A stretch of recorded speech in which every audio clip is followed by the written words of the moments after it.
Yes, sir. It went completely as planned. Very dominant victory, completely controlled, played it exactly how you wanted me to. Result should have been exactly what the bet was for. Red. It was? Excellent. Brilliant. Well, I guess we move on to stage 2 then. Red. Next game is against Frito, so I don't think you'd need me to do any kind of game management for this one. You should just be able to put the bet on me to win. Red, please. What, you want it to be a close victory? What do you mean, sir? I can't guarantee that it's going to be a close victory. Sir, I don't know. Red. Hang on. Shut up! Alright, I will get to you in a minute. No, not you, sir. I said hold on. Oh.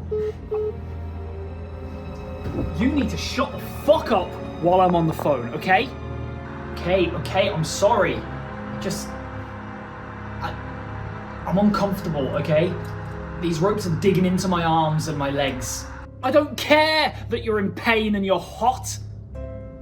You do not talk while I'm on the phone. It does not happen. Next time you do that, I'll knock you out, and this time it'll be longer than one night, alright? I was already gracious enough to change your clothes and give you food and water, but next time I'm taking away privileges. Do you understand me? Look, I'm sorry, okay? I understand. How's the video coming along anyway? The upload? What are you talking about? Videos? Uploads? The upload? The weekly upload that you have to do to be a part of the league? That one? I already did the upload for last week, right?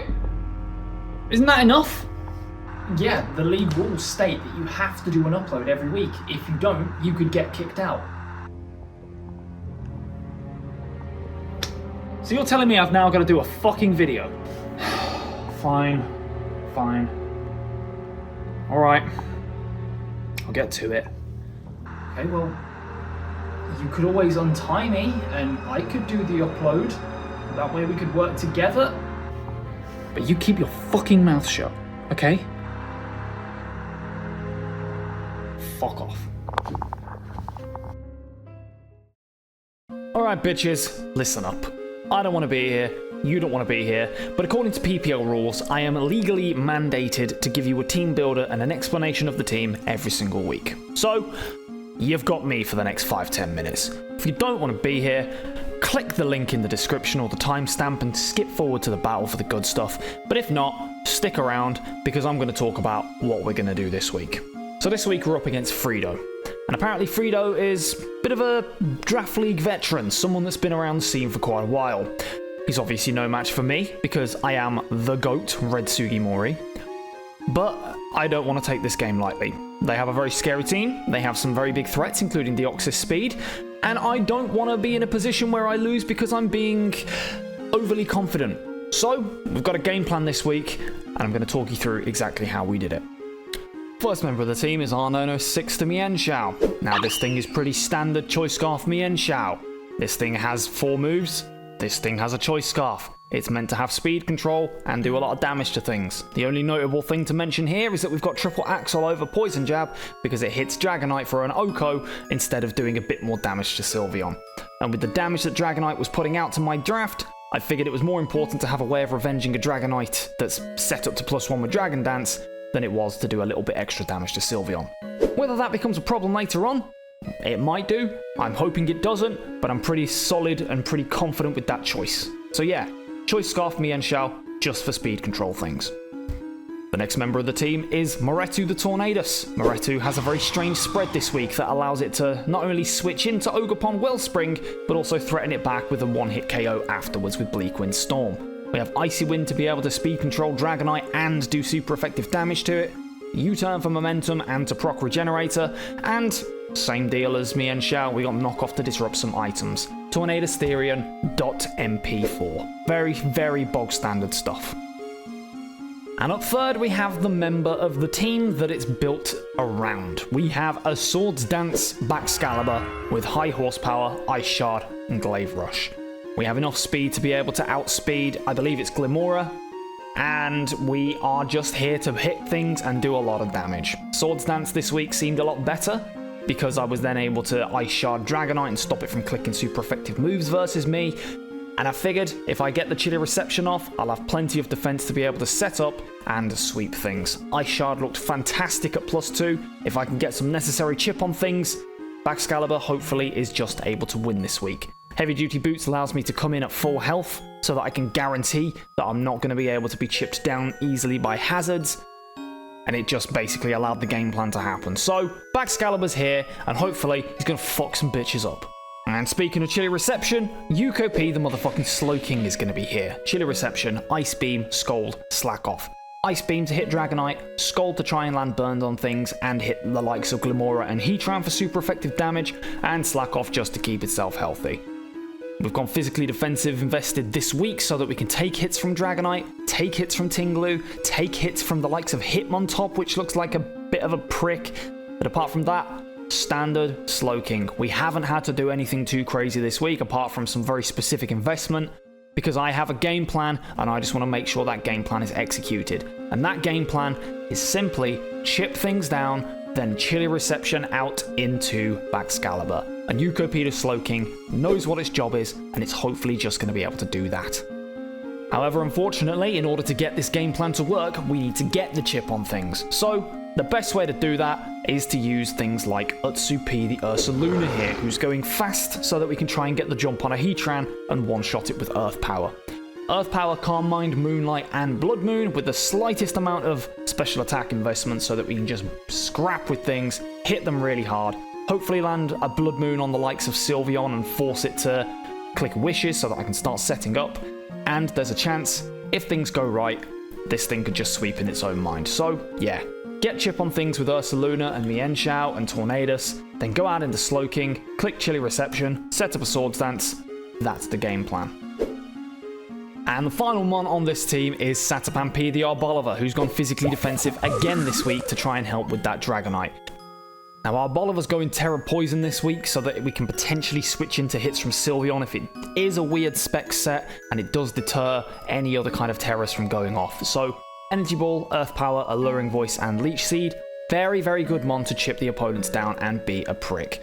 Energy Ball, Oko's Ogerpon Wellspring with the Seed Sower active. Earth Power destroys Heatran. Alluring Voice messes with Dragonite pretty substantially, and Leech Seed allows it to keep itself healthy. So, same as last week against Q the Costa Rican, our Bolivar's going to click Leech Seed on things, and it's going to hopefully just hit them really fucking hard in return.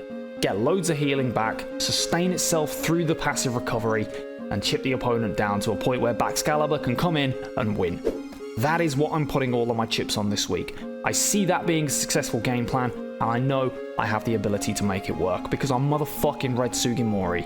I am the GOAT, I have been training with the Consortium, and I know exactly how to take down someone like Fredo, who's rusty, who's out of form, and someone that I can exploit.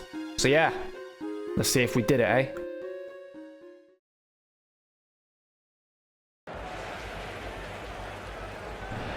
Cobra-Con, Cobra-Con, Cobra-Con. It is glorious to be seeing you once again here today. My name, of course, as you already know, is Aaaand, and I am one half of your commentating team for this Pokemon Premier League season. But, as always, I can't do it alone, and this week, we've got someone new coming to the table. How about you introduce yourself, sweetheart? Oh, hello, Cobra-Con. It's so wonderful to be here with you all today. My name is Clara, and while I typically do Pokemon contests, I'm so very excited to be here. I've just been dying for a chance to get on this stage and comment on some of the biggest Pokemon battles this side of Cobra-Con. Who's fighting today, Aaaand? Very enthusiastic. That's what we like to see. And of course, today's battle is between friend of the Academy, Pokemon aficionado himself, OnesieBanette, who's going for back-to-back wins, and Freedomion, one of his old nemesises, the Welsh wizard himself, and the coach of the Welsheons. Now, these two have a little bit of a complicated history. Freedomion used to run a couple of old school draft leagues back in the day, namely the Battle Union, and Onesie has pretty much competed in every season of that league. However, the two of them never actually played each other, so This is the first time they're meeting on the battlefield. Isn't that exciting? Oh, that's so wonderful. It's so good to see old friends finally duking it out together. It is indeed. And as you're aware, this matchup's a little bit of a complicated one. So, what do you think the score's going to be, Clara? Who's going to take the W? Oh, it's so difficult to call. I like both of these players so very, very much. They're so talented. However, I think it's got to go down to Fredo. I just think his team is just powerful enough to take the cake. Well, we actually get a score prediction this week. How nice.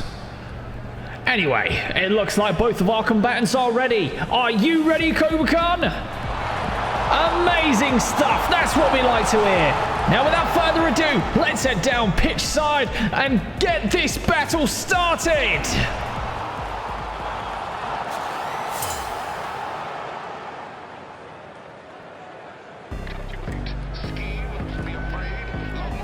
And the battle begins as Fredo sends out her, the Tinglu, as Onesie leads with Satapem P, the Arboliver. That's a pretty decent lead for Onesie right there. You should think that it'd be able to threaten this Tinglu out and potentially start doing what it did last week versus Q the Costa Rican and be annoying with Leech Seed shenanigans. Oh, what a lead from Onesie. That was a fantastic choice to lead with Arboliver. I just hope that Fredo's able to switch into it properly. Well, Fredo's Tinglu sees that and doesn't want anything to do with this Arboliver right here and switches into Vulcan, which should be the Heatran. As Arboliver just opts to go for an energy ball, which is going to do very small amounts of chip damage. But it does reveal that this Heatran is not, in fact, a leftover set. Oh, Raihan, didn't you know? Leftovers isn't very good in competitive Pokemon anymore. It's all about that citrus berry nowadays. Oh yeah? Says who? Well, says J. Ricky, of course. You know, the GOAT, J. Ricky. The J's short for John. I have absolutely no idea who that is. Anyway... Oh, and we're going to see a little bit of a double switch here as Fredo pulls the double, withdrawing the Heatran and sending out Melpomene, which is the Ogerpon, as Onesie, of course, is not going to want to stay in on that Heatran and pulls a switch themselves out into Yuko-P, the Slowking. So that is a wonderful prediction there from Fredo, pulling himself back into the game and making Onesie have to pull this aggressive switch out now into Moretu, the Tornadus. And that's precisely what we're going to see happen. Onesie is going to withdraw Yuko-P, the Slowking, and send out Moretu, the Tornadus, to take this incoming predicted grass move. But Fredo goes for a play rough and hits it for fairly decent damage, chunking it down to about 40%. Oh, Raihan, you meant by 40%. It's okay, we all make mistakes, just like Onesie did week 1 by not preparing for Corviknight.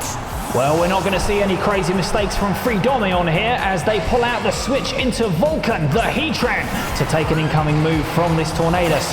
But Onesie predicts the switch and goes straight for the U-turn.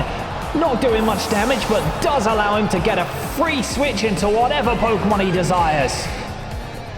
And it looks like he desires to send out Utsu P, the Ursaluna Blood Moon, who should be able to threaten this Heatran with a pretty big super effective hit.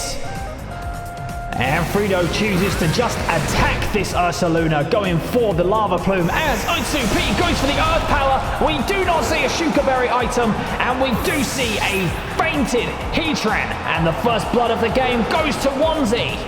Oh, that's a fantastic turn of events for Onesie.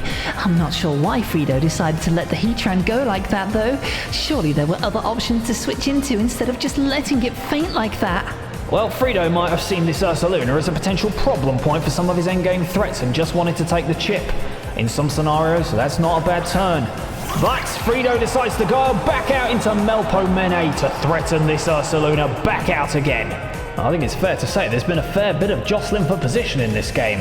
And we're going to see a little bit more as Utsu P, the Ursaluna, is going to be withdrawn for Satapem P, the Arboliver, presumably to take a water move.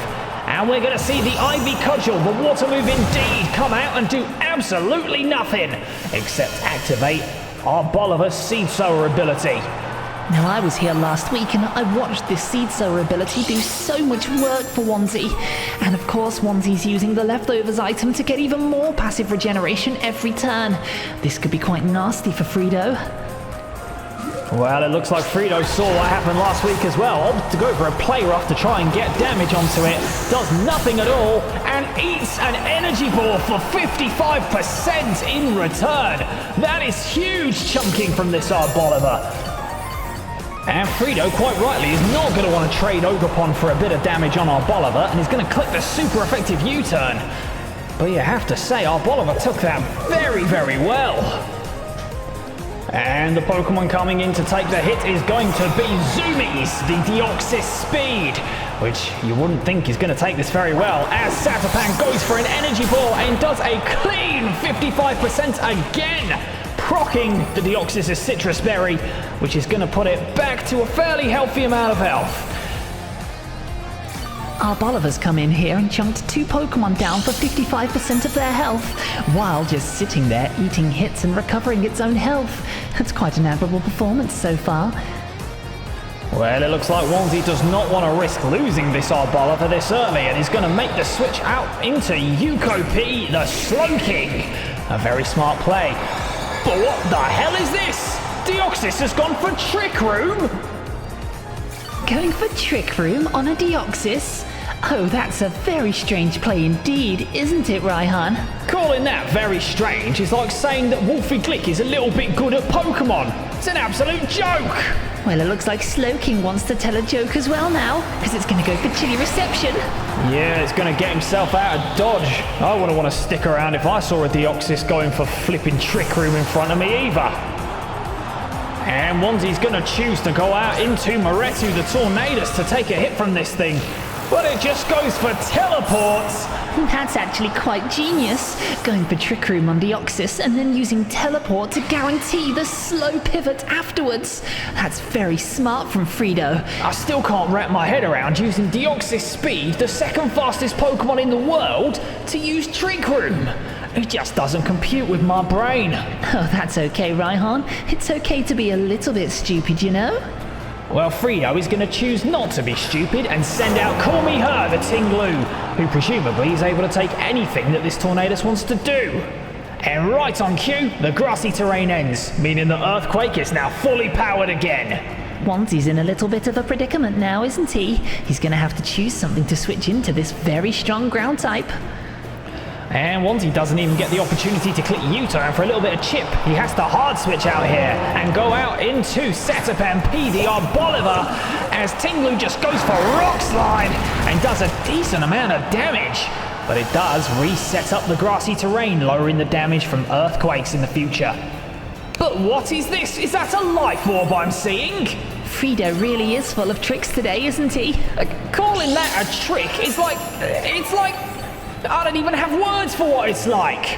I am absolutely baffled at some of the item and move choices that Frito's gone for here. Well, luckily, Raihan, you don't have to. Frito's move and item choices are causing Onesie a big amount of pain here. I mean, I suppose it makes sense. Tingly does have a base 110 attack stat. And we're going to see it go for a throw job here and nearly take out Arboliver, dealing massive damage, leaving it on 13 health as Arboliver chooses to go for a Leech Seed, so it is going to restore a big chunk back to itself this turn. Most people wouldn't use a Life Orb on a Tinglu because it does percentage health damage with each attack.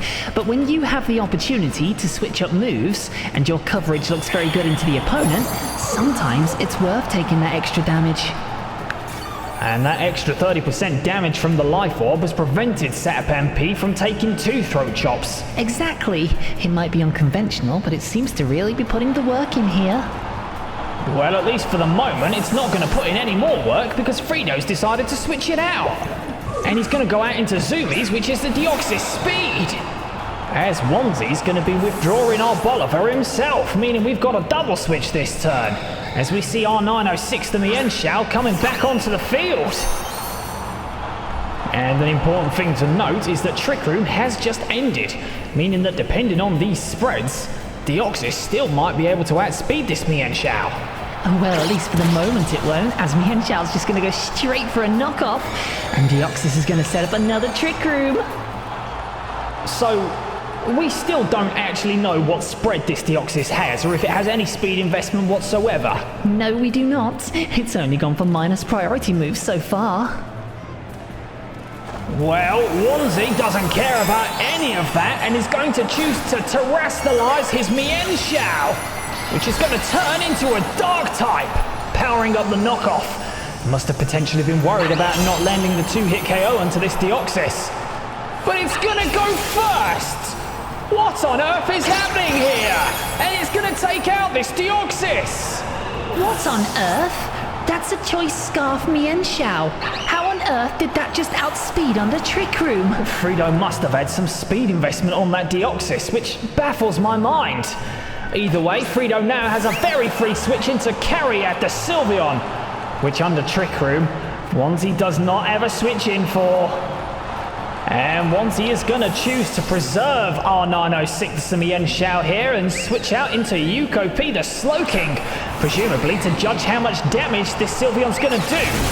And that Hyper Voice rips through Slowking, doing absolutely huge damage. I smell a choice specs. Onesie's now got 3 turns to try and pivot around and prevent this Sylveon from doing damage.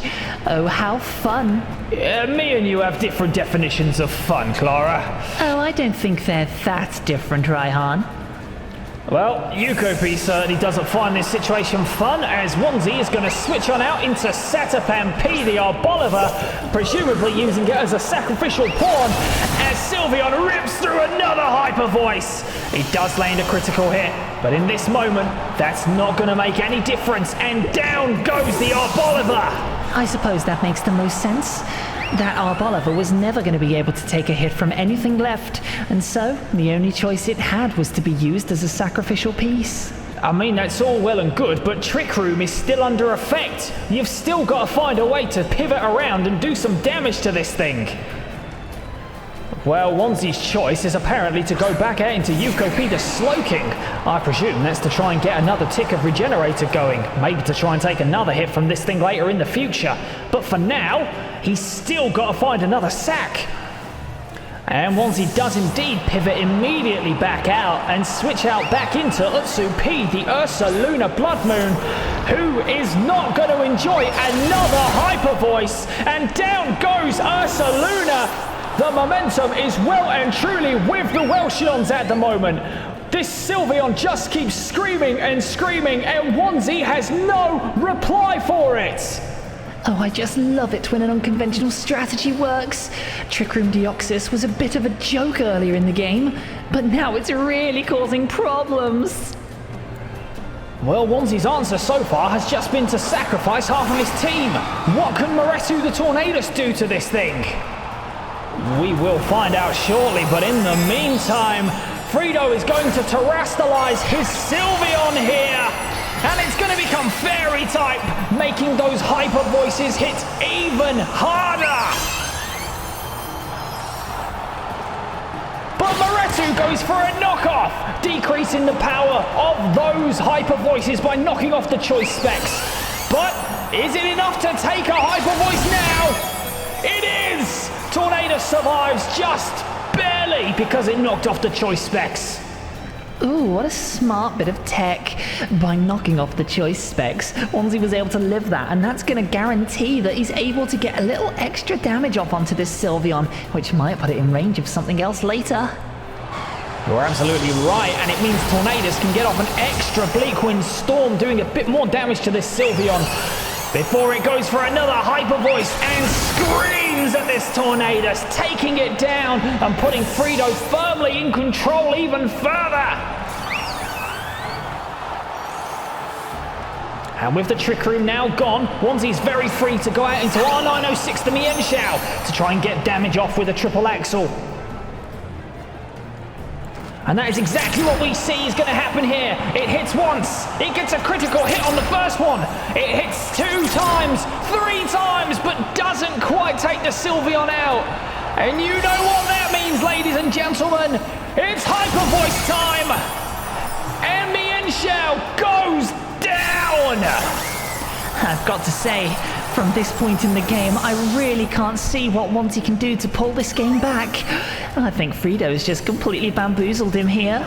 And that right there, my dear Clara, is what you call the commentator's curse. You never make predictions because you never know how the end of a game's going to go. And Slowking comes out here, potentially to finish off this Sylveon. And Sylveon is indeed going to go for that final Hyper Voice, firing it off. Slowking is not taking that very well, but it does opt to go for Chilly Reception here. And of course that does set the snow up, meaning that Baxcalibur, when it does come in, because it's the only thing left, does have that defense increase. Looks like Onesie might be going for a last gasp reverse sweep here. You might just be right there, Clara, as Kira the Baxcalibur hits the field for the first time in this match. And what tricks does it have up its sleeve to try and turn the tides? Is it too late for Solihul Skarmoors, or can they pull it off here? It's now or never. And Kira the Baxcalibur is going to go for Ice Shard, and finally, Aaaand the Sylveon goes down. And I think it's fair to say it's earned itself a nice long rest after that performance. It really did put a lot of work out here, Raihan. 4 knockouts is a very good performance for a Pokemon that's typically seen as a defensive wish passer. It just shows that Pokemon don't have to be put in a box, and appearances can be deceiving. Well, speaking of appearances, we are going to see a first appearance in this game for D-Nightfall the Dragonite, which does still have its multi-scale active, meaning the first hit Baxcalibur does to it is only going to do half damage. This is a fascinating face-off. Who will blink first? The dragon from Gen 1 or the dragon from Gen 9? And Baxcalibur's going to set up a Sword Stance very late in the game. Onesie really going all in with Bax here. And Dragonite goes for Dragon Claw. It does massive damage, but Baxcalibur easily lives because of the snow boost. Suddenly the tables have completely turned. Fredo looks in a world of trouble here. And Baxcalibur does outspeed and go for Glaive Rush, which takes out multi-scale Dragonite from full HP. Baxcalibur's on a rampage. Oh my, looks like I really did put the commentator's curse on Mr. Fredo. I really ought to keep my mouth shut. Well, I'm really glad you didn't, because you've just made the end of this game very interesting, Clara. And Fredo's going to choose to send out Melpomene, the Ogerpon, which is at about 50% health earlier from our Bolivar's Energy Ball chip. Does Baxcalibur finish it off with Ice Shard here? Ogerpon has been known to run bulky sets, so this could be quite close. Well, Fredo's brought some very interesting tech and sets this week so far. Maybe he has brought enough bulk to live an Ice Shard from a Sword Stance Baxcalibur? Well, we're about to find out, because Bax goes for the Ice Shard, and it gets the kill! Fredo did not have enough bulk to live that. And now all that's standing between Baxcalibur and victory is a Ting Lu, which it hits for super effective damage. And Call Me Her hits the field for the final time. You've been a little bit misleading there, Raihan. What do you mean? Baxcalibur does hit it for super effective damage, that much is true, but its only stab ice move here is Ice Shard, which is base 40 power, so it's going to have to click Glaive Rush in order to get the kill, and if it does that, it might not manage to kill the Tinglu from this amount of health. That is very insightful, Clara. Are we going to see one final twist here in the tail? Will the Baxcalibur sweep be halted? Can Fredo reverse the situation once more? Well, Baxcalibur's going to use that Glaive Rush. It's going to do big damage, but fails to kill Tinglu, which responds with Rock Slide and takes out Baxcalibur. And nothing is standing between that and victory now. But wait! Tinglu has the Life Orb, which is going to take it out, giving Onesie a 1-0 victory here. The Glaive Rush did just enough damage to prevent the reverse sweep. And Onesie gets 2 wins back to back.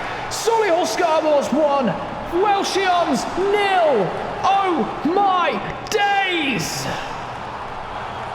Well, Clara, what a game we've just witnessed. Absolutely. It really was back and forth until the very end, wasn't it? 2 players really giving it their all. What a match for my first game to commentate on. That one really did have a bit of everything. Crazy tech, ridiculous predictions, back and forth, reverse sweeps, you name it. Well, I think some of the tech was a little bit questionable on both sides, but on the whole, it was a really high-level game. I'm certainly not disappointed, no siree. So you'll be back again next week then, will you, Clara? Oh, you're so funny, Raihan. That's what I love about you. That wasn't meant to be a joke. Oh, stop it. You're making me blush. What are you talking about? Well, you know what? I don't even care. I need to go and have a sit down after that one. And that is precisely what I'm going to go and do. Thank you, every single one of you, for being here. My name has been Raihan, one half of your commentary team. And this has been Clara. Thank you from both of us. And enjoy the rest of your days. And we'll be back here next week where Onesie will be taking on Gunk and the Valencia Coronas. See you next week, and have a great one!